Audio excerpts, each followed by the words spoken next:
এই সৃজনশীলটি খুবই গুরুত্বপূর্ণ একটি সৃজনশীল। তো প্রশ্নে বলা আছে, জনাব খালেক 2025 সালে 1 জুলাই নগদ 1,20,000 টাকা এবং 75,000 টাকার পণ্য নিয়ে ফিউ ট্রেডার্স নামের একটি ব্যবসা আরম্ভ করেন। উক্ত মাসে তার লেনদেনগুলো নিম্নরূপ। জুলাই 4 বলা আছে নগদে 66,000 টাকার আসবাবপত্র ক্রয় করা হলো। জুলাই 12 নগদে 30,000 টাকার পণ্য ক্রয় করা হলো।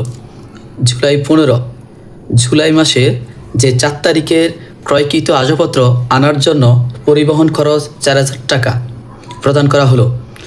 জুলাই 20 ব্যবসায়ের প্রয়োজনীয় মণিহারি ক্রয় করে নগদে 8,000 টাকা প্রদান করা হলো। তার মানে মণিহারি ক্রয়ের জন্য 8,000 টাকা প্রদান করা হয়েছে। জুলাই 25 চেক দ্বারা বিক্রয় 80,000 টাকা। জুলাই 30 মালিক কর্তৃক উত্তোলন 5,750 টাকা। আমাদের ক প্রশ্ন বলছে, উপযুক্ত তথ্য হতে মোট স্থায়ী সম্পদের পরিমাণ নির্ণয় করো। খ প্রশ্ন হচ্ছে, ফিউ ট্রেডার্সের জুলাই মাসের 15 থেকে 30 তারিখের লেনদেনগুলো কারণসহ ডেবিট ক্রেডিট নির্ণয় করো। আর ঘ বলছে, ফিউ ট্রেডার্সের জুলাই মাসে মালিকানা সত্ত্বের পরিমাণ নির্ণয় করো। তো আমাদের চলুন আমরা ক প্রশ্ন সমাধান করি। ক প্রশ্ন, উপযুক্ত তথ্য হতে মোট সম্পদের পরিমাণ নির্ণয়। তো মোট সম্পদ আমরা লেনদেনগুলো দেখব। যেমন আমাদের মোট স্থায়ী সম্পদের কথা বলা আছে। যেমন স্থায়ী সম্পদ হচ্ছে জুলাই 4 তারিখে আসবাবপত্র ক্রয় করা হয়েছে, এটা একটা হচ্ছে যে স্থায়ী সম্পদ। এরপরে এই 4 তারিখের কৃত আসবাবপত্রটির জন্য আবার পরিবহন খরচ বাবদ প্রদান করা হচ্ছে 4,000 টাকা। তাহলে আমরা জানি কোনো একটি স্থায়ী সম্পত্তি ক্রয় থেকে শুরু করে একেবারে সংস্থাপন এবং বসানো পর্যন্ত সকল খরচকে বলা হয় স্থায়ী সম্পত্তি খরচ। তাহলে আমরা 15 তারিখকেও বলতে পারি এটি একটি স্থায়ী সম্পত্তি লেনদেন, স্থায়ী সম্পত্তি খরচ। তাহলে 4 তারিখ আর 15 তারিখ হচ্ছে যে আমাদের স্থায়ী সম্পত্তি। চলুন দুইটা যোগ করে আমরা মোট পরিমাণ নির্ণয় করি। ক, উপযুক্ত তথ্য হতে মোট স্থায়ী সম্পত্তির পরিমাণ নির্ণয়। তাহলে আমাদের 4 তারিখে বলা আছে যে নগদে 66,000 টাকা আসবাবপত্র ক্রয়। তাহলে আমরা এখানে লিখব তার, এরপরে বিবরণ টাকা টাকা, এরপরে এখানে লিখছে 2025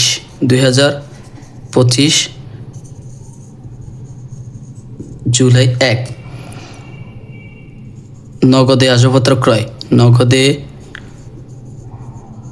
আসবাবপত্র ক্রয় 66,000 টাকা। এরপরে বলা আছে জুলাই 15 তারিখে বলা আছে যে জুলাই 4 তারিখের কৃত আসবাবপত্র আনানোর জন্য পরিবহন খরচ। তাহলে 15 তারিখ আসবাবপত্র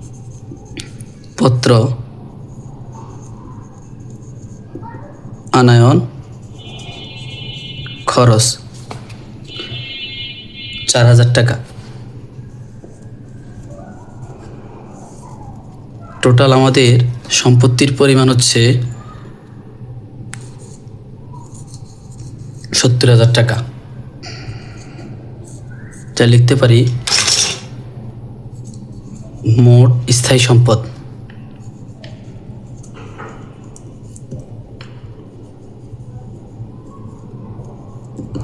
মোট স্থায়ী সম্পদের পরিমাণ আমাদের হচ্ছে যে 70,000 টাকা।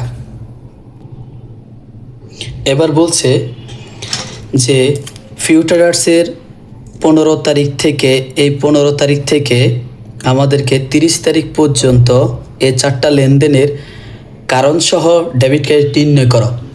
ওকে, চলুন আমরা সহজভাবে সমাধান করি। তো আমাদের ঘর আঁকা শেষ। এখন আমরা যে 15 তারিখের লেনদেন কী বলছে দেখব। 15 তারিখে লেনদেন আমাদেরকে বলছে যে 4 তারিখের যে আসবাবপত্রটা ক্রয় করা হয়েছে সেটার পরিবহন খরচ 4,000 টাকা। আগে আমরা ঘরের হেডিংটা করি। এখানে লিখব তারিখ, এখানে লিখব সংশ্লিষ্ট সংশ্লিষ্ট হিসাব। এরপর এখানে লিখব ডেবিট অথবা ক্রেডিট। এখানে হচ্ছে যে টাকা, এখানে হচ্ছে কারণ আমাদেরকে বলছে যে 15 থেকে 30 তারিখ পর্যন্ত লেনদেনগুলোর কারণ সহ ডেবিট কার্ড নির্ণয় করো। তো আমাদের প্রথম হচ্ছে 2025 জুলাই 15। জুলাই 15তে আমাদের কি লেখা আছে? জুলাই 15তে আমাদের লেখা আছে যে আসবাবপত্র আনয়ন খরচ। তাহলে লিখতে পারি আসবাবপত্র হিসাব ডেবিট, আসবাবপত্র হিসাব ডেবিট। এরপর হচ্ছে যে নগদান হিসাব ক্রেডিট, নগদান হিসাব ক্রেডিট। তাহলে এটার নাম হচ্ছে ডেবিট, এটা হচ্ছে ক্রেডিট। টাকা হচ্ছে আমাদের কত টাকা? 4000 টাকা, 4000। এখন এরপর হচ্ছে যে লিখবো আমরা সম্পদ বৃদ্ধি। আসবাবপত্র আনয়ন খরচটা বলছিলাম স্থায়ী সম্পত্তি ক্রয় থেকে শুরু করে একদম সংস্থাপন পর্যন্ত সকল খরচটা হচ্ছে স্থায়ী সম্পত্তি খরচ। তার মানে কি আমার সম্পদ বৃদ্ধি পাইছে। তো সম্পদ বৃদ্ধি। এরপর হচ্ছে যে এই সম্পত্তিটা ক্রয় করতে গিয়ে বা পরিবহন করতে গিয়ে আমার নগদ টাকা চলে গেছে, তাহলে সম্পদ হ্রাস। একদিক দিয়ে আমার সম্পদ বাড়ছে, একদিক দিয়ে সম্পদ হ্রাস পাইছে। ওকে, এরপরে আমাদের বলছে জুলাই কত তারিখ? জুলাই 20 তারিখ। 20 তারিখে বলছে ব্যবসায় প্রয়োজনে মণিহারি ক্রয় 8000 টাকা প্রদান। তা মণিহারি ক্রয় করলে মণিহারি হিসাব ডেবিট, মণিহারি হিসাব ডেবিট। এরপর হচ্ছে যে মণিহারি ক্রয় কারণে নগদ টাকা চলে গেছে, তাহলে আমার নগদ টাকা হ্রাস পাইছে, নগদান হিসাব ক্রেডিট। কত তারিখ? 20 তারিখ। কত টাকা? টাকা হচ্ছে 8000 টাকা। লিখব ডিআর সিআর 8000 টাকা, 8000 টাকা। এরপরে লিখবো আমি মণিহারি ক্রয় কারণে আমার ব্যয় বৃদ্ধি। আবার হচ্ছে যে আমার ক্রয় করার কারণে নগদ টাকা চলে গেছে, এজন্য সম্পদ হ্রাস। দুইটা লেনদেন শেষ। এরপরে লেনদেন হচ্ছে যে আমাদের বলছে 25 তারিখ বলছে চেক দ্বারা পণ্য বিক্রয়। তার মানে বিক্রি করলে আমার আয় হয়। আমি লিখতে পারি কিসে বিক্রি করছি? চেকে বিক্রি করছি। তাহলে বলতে হবে ব্যাংক হিসাব ডেবিট, ব্যাংক হিসাব ডেবিট। আর হচ্ছে যে বিক্রয় হিসাব ক্রেডিট। তাহলে ব্যাংক ডেবিট, বিক্রয় ক্রেডিট। কত হাজার টাকা? 80,000 টাকা, 80,000 টাকা। তাহলে ব্যাংকের মাধ্যমে বিক্রি করার কারণে আমার সম্পদ বৃদ্ধি পেয়েছে। তাহলে লিখবো সম্পদ বৃদ্ধি। এরপর হচ্ছে যে আমার বিক্রি করার কারণে আমার আয় বৃদ্ধি পেয়েছে, আয় বৃদ্ধি।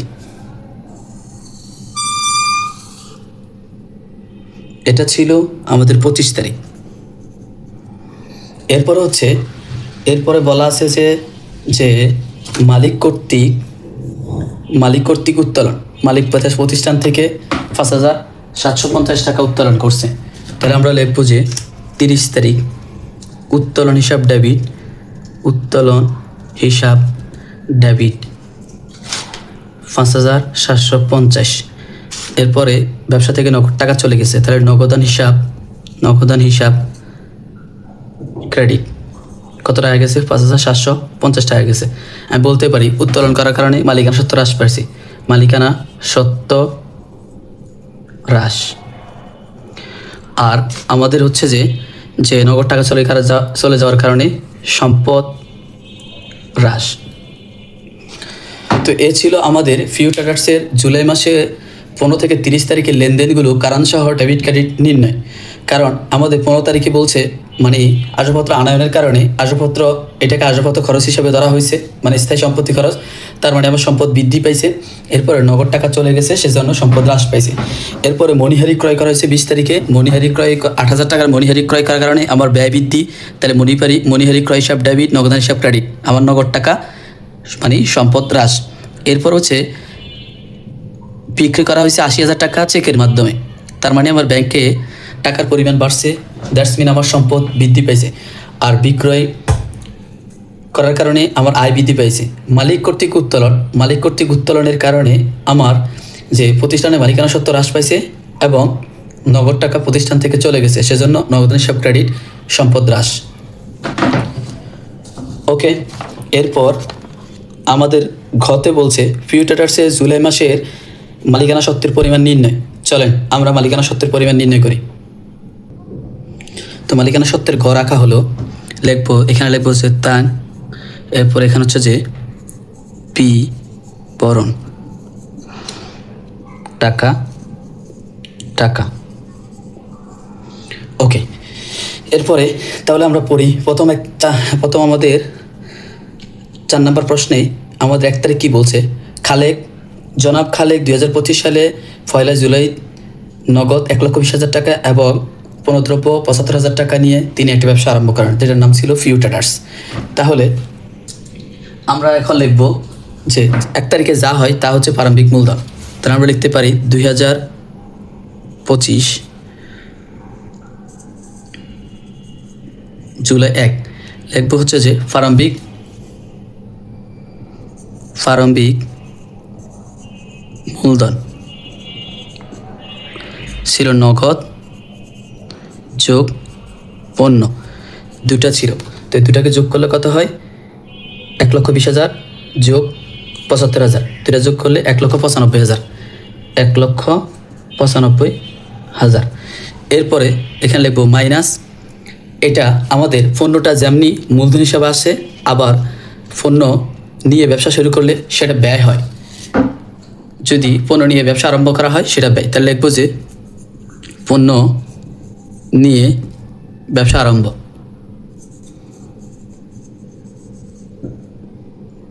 ব্যবসা শুরু, লিখবো ব্যয়, ব্র্যাকেটে এটা লিখবো ব্যয়।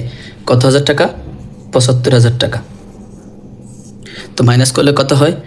1,20,000 টাকা।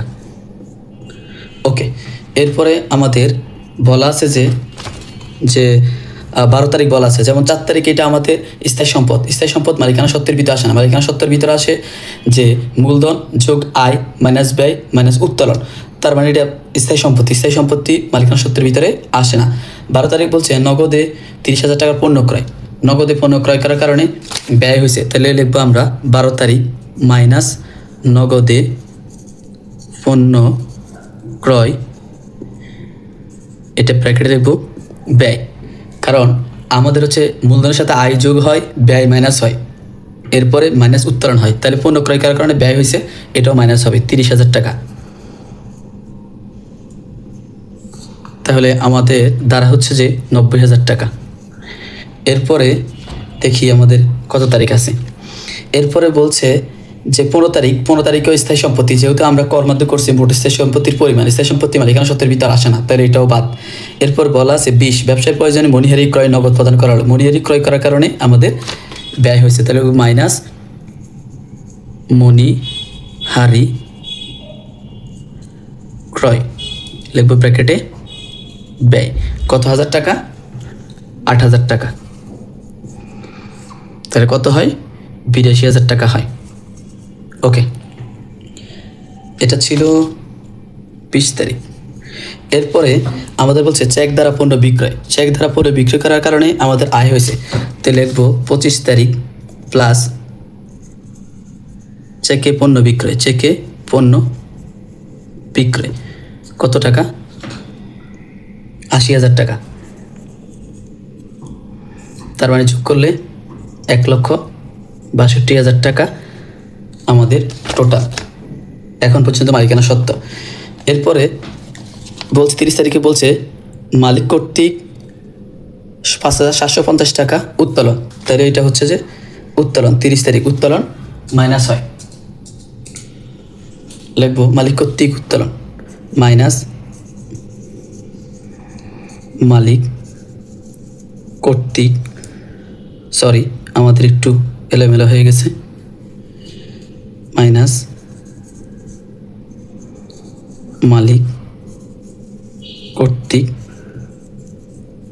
উত্তোলন কত হাজার টাকা?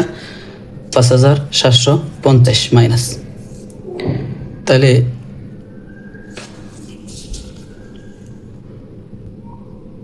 মাইনাস করলে আমাদের হয় 1,56,250। তার মানে আমরা বলতে পারি ফিউ ট্রেডার্সের মালিকানা সত্ত্বের পরিমাণ হচ্ছে যে 1,56,250। 1,56,250 টাকা হচ্ছে যে মালিকানা সত্ত্বের পরিমাণ। ওকে, আজকে এ পর্যন্ত। আল্লাহ হাফিজ।